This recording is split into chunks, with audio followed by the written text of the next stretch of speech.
यह सरकार अब हर उस आवाज का दमन करने को तैयार है जो इस तरह के सवाल पूछेगा या तथ्यों को सामने लाएगा। भारतीय जनता पार्टी से ज्यादा बड़ी फेक न्यूज फैक्ट्री दुनिया में कोई नहीं है।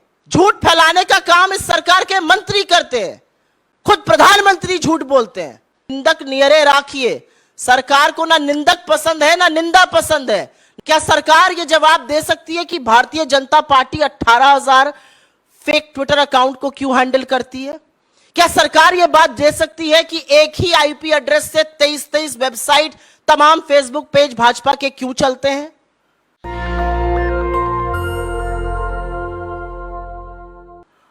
और हिंदुस्तान की राजनीति में पहली बार, आजाद हिंदुस्तान के 75 साल की राजनीति में पहली बार सत्ता पक्ष ने सदन का अवरोध किया और सत्ता पक्ष ने सदन नहीं चलने दिया और एक संयुक्त विपक्ष ने एक स्वर में इस सरकार को घेरा और एक संयुक्त विपक्ष ने जेपीसी की अडानी महाघोटाले पर बात की। हम ईडी जा रहे थे, हमारे सांसद 200 सांसदों को 2000 पुलिस फोर्स रोकता है। हम संसद में जहां धरना करते हैं वहां पर मार्शल्स आते हैं, हमारे माइक बंद कर दिए जाते हैं और विपक्ष की सबसे मजबूत और प्रखर आवाज को विपक्ष के ही नहीं सदन से ही निष्कासित कर दिया जाता है, एक मैच फिक्स करके, एक रिवर्स इंजीनियरिंग कर। राहुल गांधी जी ने 7 फरवरी को सवाल पूछे अडानी पर और उनकी आवाज को बंद करने का काम लगा मोदी सरकार को कि वो कर देगी, लेकिन असलियत यह है कि जब समूचा विपक्ष एक साथ खड़ा होता है तो सरकार बौखला जाती है। राहुल जी के सवालों से यह सरकार बैकफुट पर है और इसीलिए अब हर उस आवाज का दमन करना चाहती है जो खड़े होकर इनसे सवाल पूछेगा।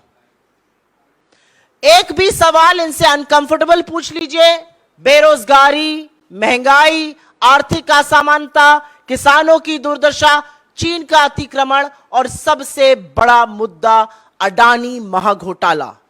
यह सरकार अब हर उस आवाज का दमन करने को तैयार है जो इस तरह के सवाल पूछेगा या तथ्यों को सामने लाएगा। बड़े बड़े खुलासे हुए हैं, चाहे वो अडानी महाघोटाला हो, चाहे वो चीन का अतिक्रमण हो। मुझे खेद के साथ कहना पड़ता है, जब अधिकांश मीडिया को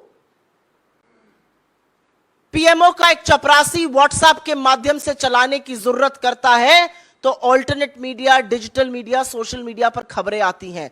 आज इस सरकार ने उन आवाजों के भी दमन की बात करी और उसमें आपके जैसे डिजिटल प्लेटफॉर्म्स, आपके चैनल्स के डिजिटल प्लेटफॉर्म्स, आपके अखबारों के डिजिटल प्लेटफॉर्म्स भी शामिल हैं।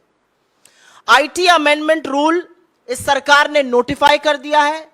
यह जनवरी में ड्राफ्ट निकाला गया था और कंसल्टेशन की बात करी गई थी।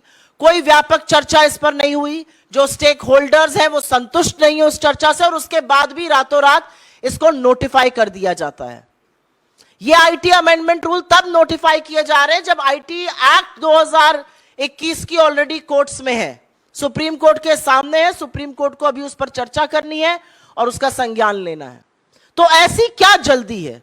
और अब जो जनवरी में आया था उसमें फेक न्यूज के खिलाफ पीआईबी फैक्ट चेक करेगा। अब और भी बड़ी बात कह दी गई है, फेक न्यूज या मिस इंफॉर्मेशन जो सेंट्रल गवर्नमेंट के खिलाफ है उस पर एक इंडिपेंडेंट यूनिट जो सरकार के अंतर्गत रहेगी बॉडी, वो फैक्ट चेक करेगी। सरकार ही कोतवाल है, सरकार ही मुजरिम है, सरकार ही जज है, सरकार ही सब कुछ अपने बारे में करेगी।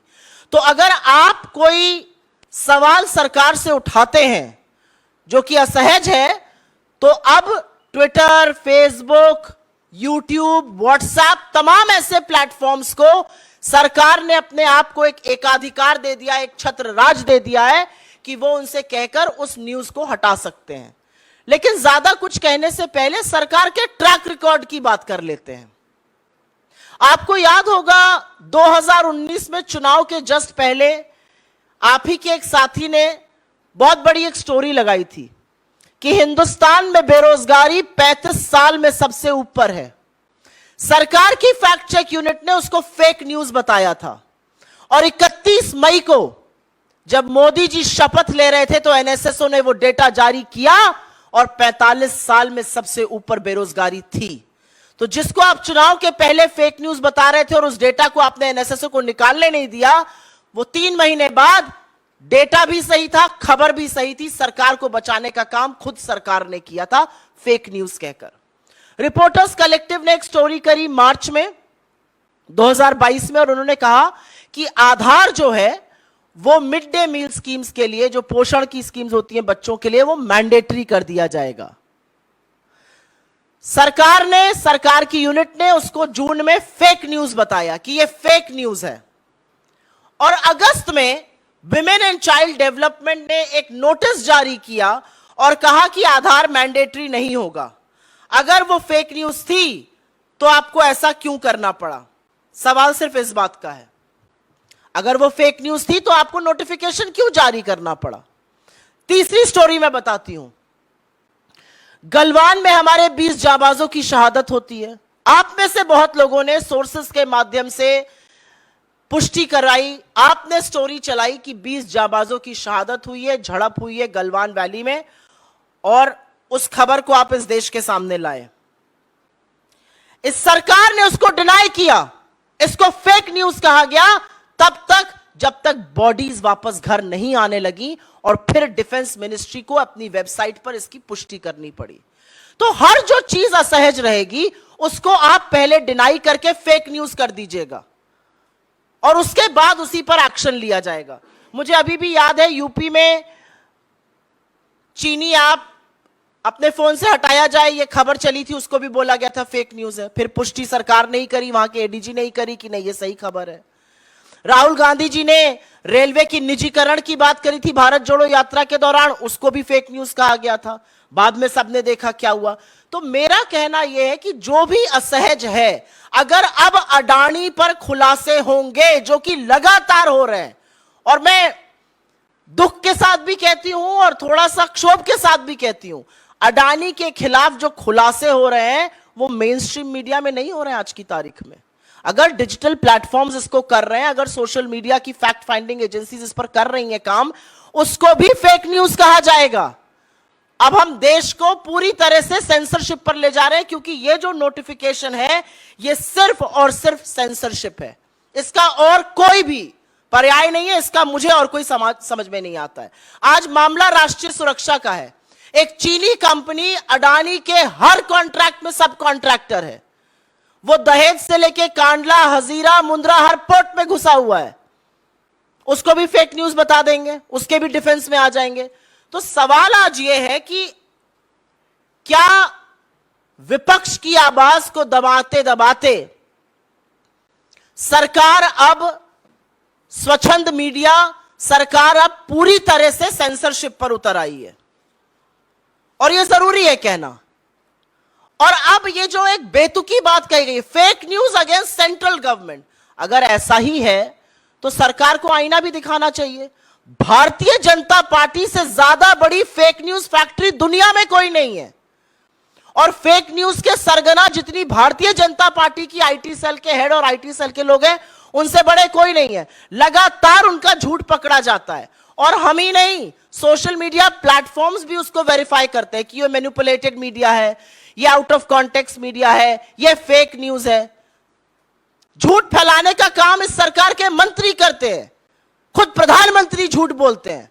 मैं नहीं पढ़ना चाहती किसी और विवाद में, लेकिन यह सच है कि जो विवाद इस समय प्रधानमंत्री की एजुकेशन या किसी चीज को लेकर चल रहा है, उसका जो बेडरॉक है, द इशू देयर इज कि वो झूठ बोला गया है। तो किसकी फेक न्यूज की बात करेंगे आप?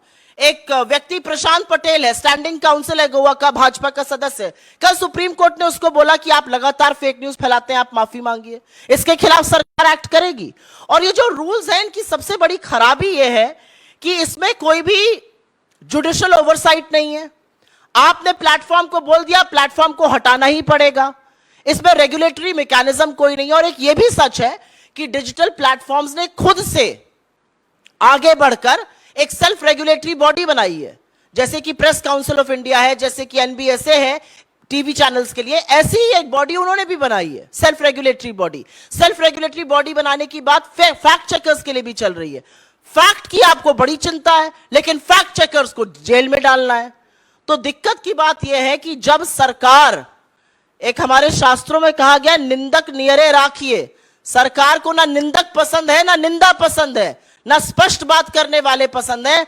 आपको लगता है कि ये सारी चीजें करके आप विपक्ष को या इंडिपेंडेंट मीडिया को या असहज सवालों को दबा दीजिएगा, तो सच छुपाए नहीं छुपता है, ये अपने आप में एक बात है।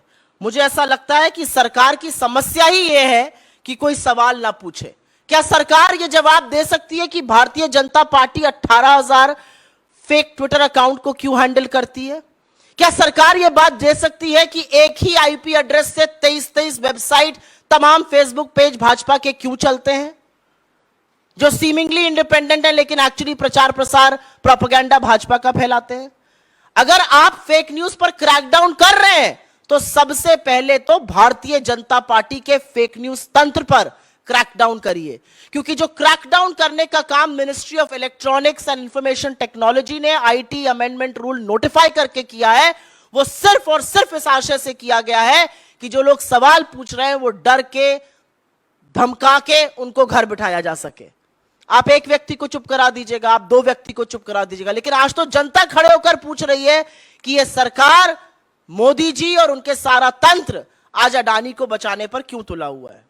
नेशनल दस्तक की आपसे गुजारिश है कि अगर इसको बचाना चाहते हैं तो नेशनल दस्तक को सब्सक्राइब करने के लिए रेड कलर के सब्सक्राइब बटन को दबाएं, फिर बेल आइकन की घंटी दबाएं। नेशनल दस्तक को बचाने के लिए बहुत जरूरी है कि हर खबर को शेयर करें, लाइक करें, कमेंट जरूर करें।